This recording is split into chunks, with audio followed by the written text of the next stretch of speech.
आप सभी जानते हैं कि दिल्ली में एमसीडी के इलेक्शन 4 दिसंबर को होने वाले हैं। हमारी union Delhi state anganwadi workers and helpers union ने ये फैसला लिया है कि 22,000 आंगनवाड़ी वर्कर्स एंड हेल्पर्स, उनकी फैमिली और उनके इलाके के लोग आम आदमी पार्टी और बीजेपी भारतीय जनता पार्टी इनका पूर्ण बहिष्कार, इनका पूर्ण निषेध करने वाले और इन दोनों पॉलिटिकल पार्टीज के प्रत्याशियों का जहां संभव होगा वहां पर इनके तमाम कैंडिडेट्स का पूरी तरीके से बहिष्कार होगा। आपका आना अपने इलाकों में वर्जित कर देंगे, आपकी वोटबंदी करेंगे और आपका सादर सत्कार होगा, लेकिन जूते चप्पलों की मालाओं से हम लोग स्ट्राइक करने को फिर से मजबूर होंगे अगर हमारी सारी न्याय संगत मांगों को आप तत्काल पूरा नहीं करेंगे।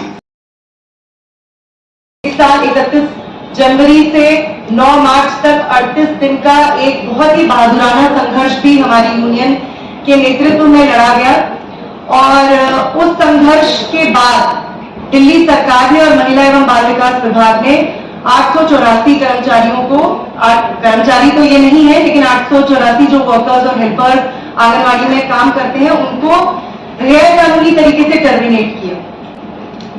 आज की इस प्रेस कॉन्फ्रेंस को करने का मकसद क्या है, क्यों हम अचानक इस प्रेस कॉन्फ्रेंस को कर रहे हैं? आप सभी जानते हैं कि दिल्ली में एमसीडी के इलेक्शन, जो सिविक बॉडी है, नगर निगम है, उसके चुनाव 4 दिसंबर को होने वाले हैं और हमारी union Delhi state anganwadi workers and helpers union ने ये फैसला लिया है कि आने वाले निगम चुनावों में हमारे सारे वर्कर्स और हेल्पर्स यानी कि 22,000 आंगनवाड़ी वर्कर्स एंड हेल्पर्स, उनकी फैमिली और उनके इलाके के लोग, विशेष तौर पर दो पॉलिटिकल पार्टीज आम आदमी पार्टी और बीजेपी भारतीय जनता पार्टी इनका पूर्ण बहिष्कार, इनका पूर्ण निषेध करने वाले। आने वाले दिनों में हम दिल्ली के तमाम इलाकों में बाइकॉट कैंपेन यानी कि इनके खिलाफ एक मैसिव, एक वृहद, एक बड़ा बहिष्कार अभियान दिल्ली के एक-एक वार्ड में चलाएंगे, दिल्ली के एक-एक नेबरहुड में, एक-एक मोहल्ले में चलाएंगे और इन दोनों पॉलिटिकल पार्टीज के प्रत्याशियों का जहां संभव होगा, इतनी हमारी ताकत है, हमारी पहुंच दिल्ली के एक-एक कोने में है, वहां पर इनके तमाम कैंडिडेट्स का पूरी तरीके से बहिष्कार होगा।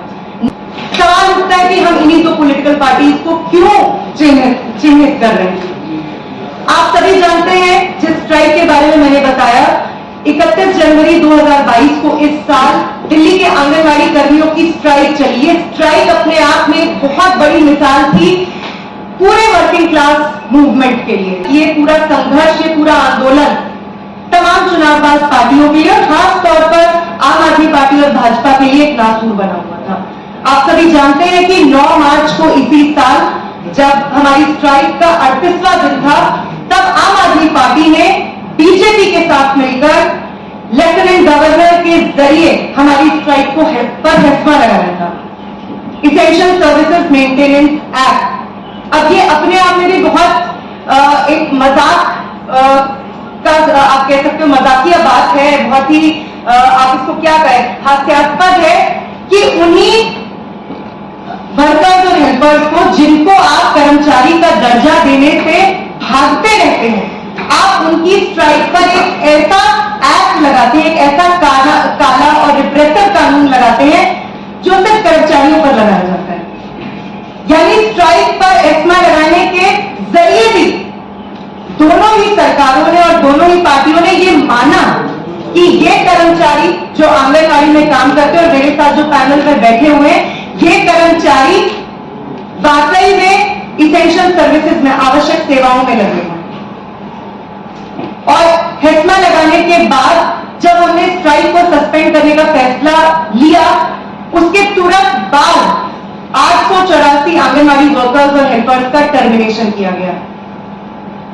ये काम दिल्ली सरकार ने WCD जो women and child development department है, उनके साथ मिलकर किया। हमारी स्ट्राइक के तत्काल बाद जो हमारे विभाग के मंत्री थे राजेंद्र पाल गौतम, उनको हटाया गया। जो डिपार्टमेंट WCD विभाग है, जो उनके ज्वाइंट डायरेक्टर थे नवलेंद्र कुमार सिंह, उनको हटाया गया।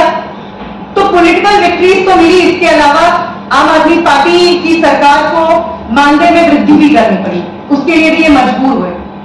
लेकिन इन्होंने इलीगल टर्मिनेशन करके ये सोचा कि वो यूनियन को, आंदोलन को लीड करने वाली ताकतों को वो कमजोर कर पाएंगे, जो कि नहीं हुआ, क्योंकि स्ट्रगल उसके बाद भी चला।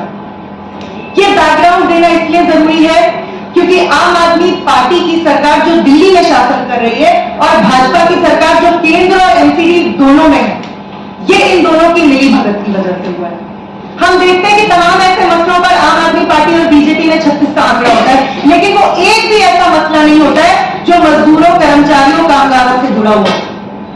आज पूरे देश के पैमाने पर हम देख रहे हैं कि तमाम जो रीजनल पॉलिटिकल पार्टीज हैं, चाहे केरला में लेफ्ट फ्रंट की सरकार हो, तमिलनाडु में डीएमके की सरकार हो, दिल्ली में आम आदमी पार्टी की सरकार हो, ये तमाम ऐसे मसलों पर केंद्र सरकार से मोर्चा लेते हैं जो इनके हितों की नुमाइंदगी करते हो, ऐसे मसले, या जो पूंजीपतियों के, जिनके की ये तमाम पार्टियां रिप्रेजेंटेटिव है, उनके हितों की नुमाइंदगी करते हो, तो तब तो ये उन सारे मसलों पर केंद्र सरकार से टक्कर लेते हैं और संघीय अधिकारों का हवाला देते हैं, संघवाद का, फेडरलिज्म का हवाला देते हैं। लेकिन एक भी ऐसा वर्कर का इशू नहीं है, एक भी ऐसा कर्मचारियों का मसला नहीं है जिसमें राज्य सरकारें और केंद्र सरकार के बीच में कोई 36 का आंकड़ा हो।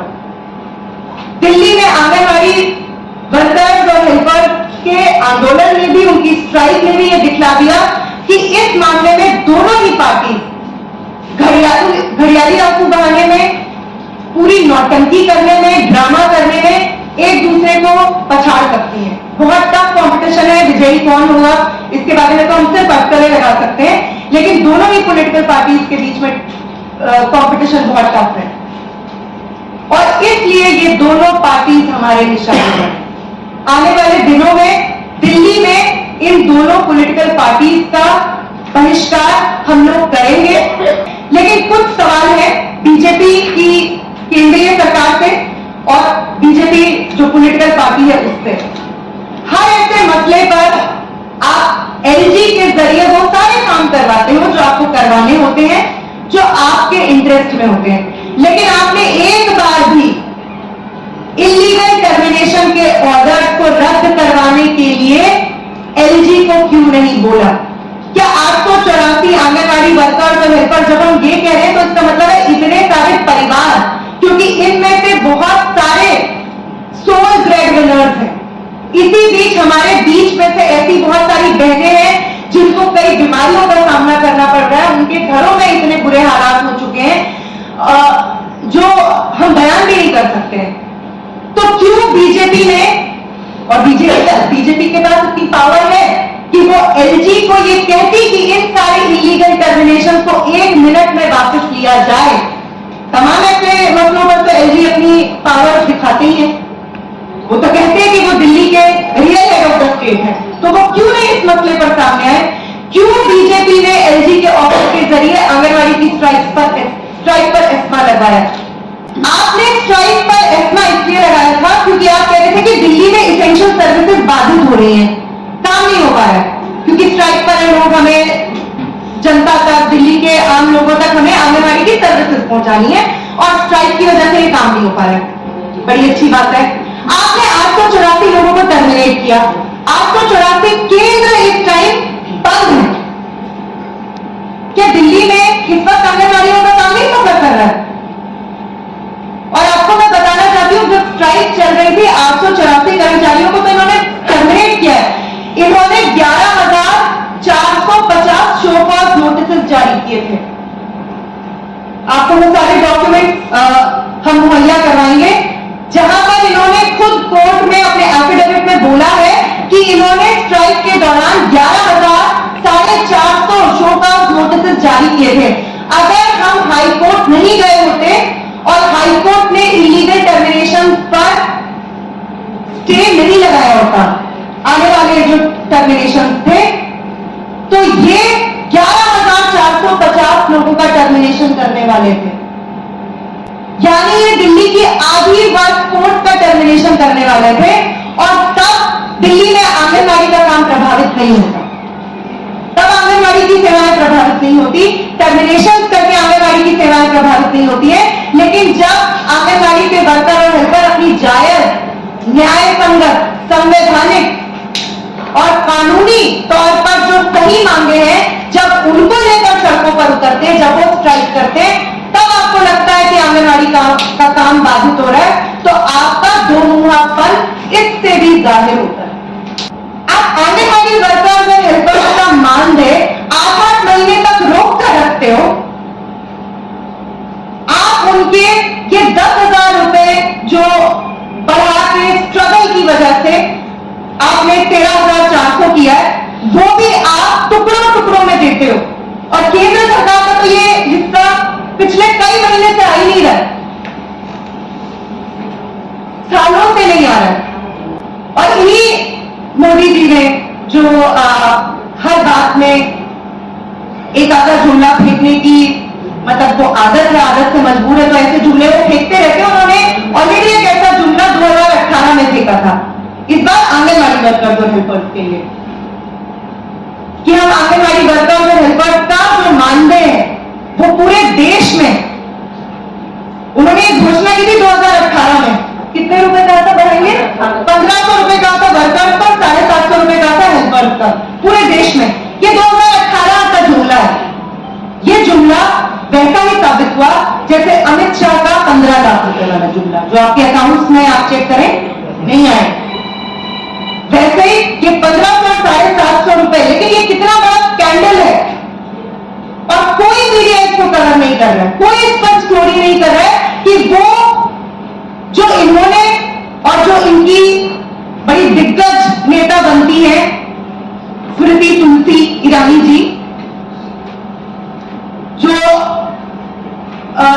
लोकसभा से लेकर तमाम जगहों पे बयानबाजी करने में सबसे ज्यादा उछल कूद मचाती है, उन्होंने भी खुद ही अपनी पीठ थपथपा के कहा था कि इतना बड़ा इंक्रीमेंट तो आज तक कभी नहीं हुआ। कहां है इंक्रीमेंट? पूछिए आप आंगनबाड़ी वर्कर्स और हेल्पर से, कीजिए इस स्टोरी को कवर कि कहां है वो इंक्रीमेंट। मीडिया को थोड़ा इस बात पर भी ध्यान देना चाहिए कि इन तमाम घोषणाओं पर हुआ क्या। ये दिवाली के वक्त पे की गई घोषणा थी, जो आज तक 4 साल से ऊपर समय हो गया। अब आप खुद सोचिए ये कितने 100 करोड़ रुपए का फर्जीवाड़ा है।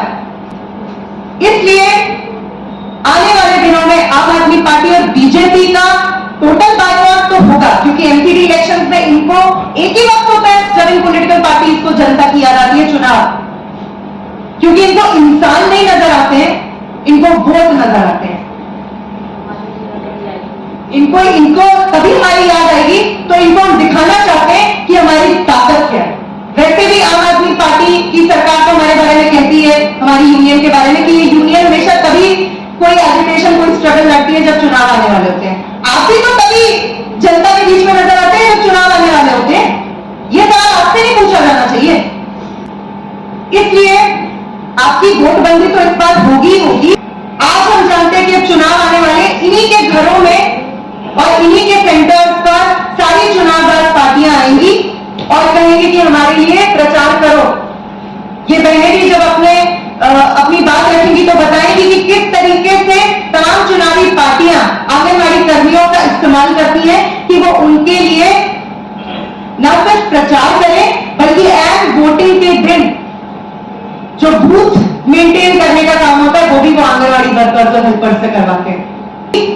लेकिन अगर रीइंस्टेटमेंट की हमारी मांग को, पुनः बहाली की हमारी मांग को आने वाले दिनों में इन दोनों ही सरकारों ने तत्काल पूरा नहीं किया तो हम फिर से स्ट्राइक पर जाएंगे।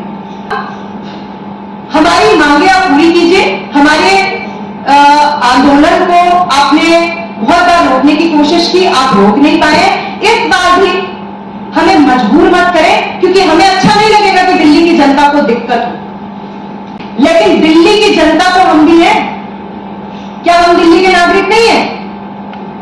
इसलिए पहली घोषणा, आने वाले एमसीडी चुनावों में दिल्ली के 22,000 आंगनबाड़ी वर्कर्स और हेल्पर्स अपनी union Delhi state anganwadi workers and helpers union के नेतृत्व में आम आदमी पार्टी और बीजेपी का कंप्लीट बाइकआउट करेंगे। जब हम कह रहे हैं कंप्लीट बाइकआउट, मतलब 22,000 आंगनबाड़ी कर्मी, उनके परिवार, उनके रिश्तेदार और उनके इलाके के लोग आपका आना अपने इलाकों में वर्जित कर देंगे, आपकी वोटबंदी करेंगे और आपका सादर सत्कार होगा, लेकिन जूते चप्पलों की मालाओं से, राख से, इन चीजों से आपका स्वागत होगा। इसलिए अपने रिस्क पर हमारे इलाकों में आए।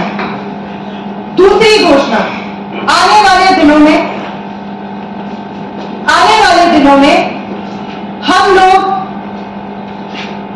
स्ट्राइक करने को फिर से मजबूर होंगे अगर हमारी सारी न्याय संगत मांगों को आप तत्काल पूरा नहीं करें।